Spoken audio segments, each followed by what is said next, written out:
ये सब जो हमारी प्रॉब्लम्स हैं, whether it's related to fear और सक्सेस और ये और वो, ये सारी चीजें, इन सब चीजों का जवाब आज से हजारों साल पहले भगवत गीता के अंदर एक लाइन में क्लियर तरीके से बताया हुआ है। प्रॉब्लम क्या है कि हमको वो लाइन समझ नहीं आ रही। मुझे भी समझ नहीं आई थी जब मैंने पहली बार सुनी थी। वो लाइन क्या है, आप सबको पता होगा कि कर्म किए जा, फल की इच्छा मत कर। जब मैंने पहली बार इसको सुना, मैंने कहा यार कर्म किए जा, फल की इच्छा मत कर, इसका मतलब तो यही हुआ ना कि ये तो बकवास है। क्योंकि आज के टाइम में अगर हम देखें अपने आसपास में, तो इसका एग्जैक्ट ऑपोजिट हो रहा है। सबसे ज्यादा मेहनत कौन कर रहा है? एक रिक्शे वाला कर रहा है कि नहीं? और उसको क्या फल मिल रहा है? कुछ भी नहीं। और ऐसे बहुत सारे लोग हैं जो बहुत मेहनत कर रहे हैं, उनको रिजल्ट कुछ भी नहीं मिल रहा। तो खेल है क्या? खेल क्या है कि हम इसको बारीकी से समझ नहीं पाए। मैं भी समझ नहीं पाया था। फिर जब इसके ऊपर एक एक वर्ड को इसको पकड़ने की कोशिश करी और समझ आया, तब क्लियर होता चला गया कि एग्जैक्टली कर्म करना कैसे है।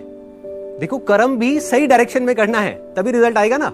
सक्सेस यहां है, आप वहां भागे जा रहे हो। आप कह रहे हो यार मैं तो 10 साल से भाग रहा हूं, अभी तक मेरे को सक्सेस मिली नहीं।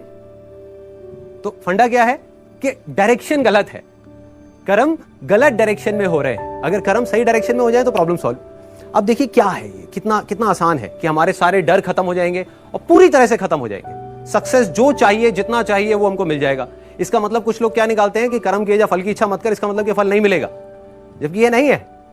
भगवत गीता में जब भगवान श्री कृष्ण उनको, अर्जुन को बोल रहे हैं, तो किस लिए बोल रहे हैं? लड़ाई को हारने के लिए, लड़ाई को जीतने के लिए?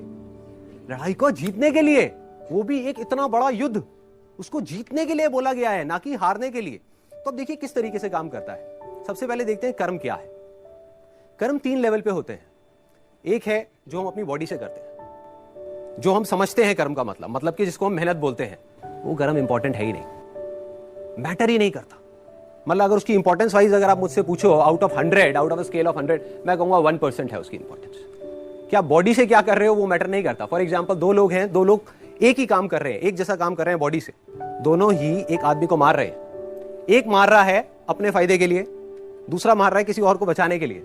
तो बॉडी के लेवल पे दोनों सेम कर्म कर रहे हैं, लेकिन माइंड के लेवल पे अलग अलग कर रहे हैं। तो दूसरा कर्म का जो स्तर है वो है जो हम बोलते हैं। तीसरा है जो हम सोचते हैं। असली खेल यहां है। जो आदमी सही सोच नहीं सकता, क्या वो सही बोल सकता है? इम्पॉसिबल। जो सही बोल नहीं सकता वो सही करेगा क्या? तो सारे जो कर्मों की बात हो रही है वो यहां हो रही है। और वो कर्म क्या है?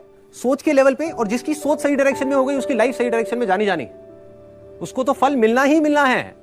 फल के बारे में जो मांग रहा है, सपोजिंगली हाथ ऐसे करके बैठे रहो कि हे भगवान मुझे फल दे दो, मुझे ये चाहिए, मुझे नंबर चाहिए, मुझे ये चाहिए, मुझे बिजनेस में पैसा चाहिए, मुझे जॉब में प्रमोशन चाहिए, सब कुछ मांगते रहो और कर्म सही डायरेक्शन में करो नहीं, तो क्या होगा? वो मिलेगा ही नहीं कभी भी।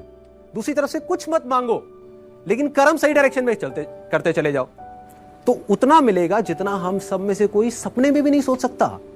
देखो, लाइफ का फंडा पता है क्या है? मेरी लाइफ का एक्सपीरियंस क्या कहता है कि जब तक जो चीज नहीं मिली होती, जब तक सक्सेस की खेल शुरू नहीं होता ना, तब तक तो हमको लग रहा होता है कि यार ये भी हो जाए तो बहुत है, ये भी हो जाए तो बहुत है। एक बार वो खेल शुरू होता है, जब उसका खेल शुरू होता है ना, तो इतना आता है, इतना आता है, इतना आता है जितना हम सपने में भी नहीं सोच सकते। समझ ही नहीं आता कहां से कैसे कैसे आ रहा है।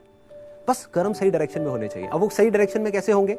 अगर मैं बुद्धि की स्तर की बात करूं, जो उसमें महाभारत में समझाया गया है, 2 जगह है जहां पे आप अपने माइंड को लगा सकते हो। अपनी बुद्धि को हम 2 जगह पे लगा सकते हैं। सारा खेल माइंड का है। सबसे पहले तो ये हाथ पैरों के कर्मों से ऊपर उठना है हमको, कि हाथ पैरों से आप कुछ भी करते रहो, रियल लाइफ में उठा करके देख लो, वो मैटर नहीं करता। जो बोलते हो वो उससे ज्यादा मैटर करता है, लेकिन वो भी इतना मैटर नहीं करता। कोई आदमी बोलता तो बहुत बड़ी बड़ी बातें, जब करने की बारी आती है कुछ भी नहीं करता। ये अंदर कुछ और सोच रहा है, बोल कुछ और रहा है। जब ये तीनों चीजें सिंक हो जाती है कि जो आप सोच रहे हो वैसा ही आप बोल रहे हो और वही आप कर रहे हो, तब मिरेकल्स होना शुरू हो जाता है। तब कुछ एक्स्ट्राऑर्डिनरी होता है, तब हिस्ट्री क्रिएट होती है, तब वो चीज होती है जिसके लिए सक्सेस बहुत छोटा वर्ड है।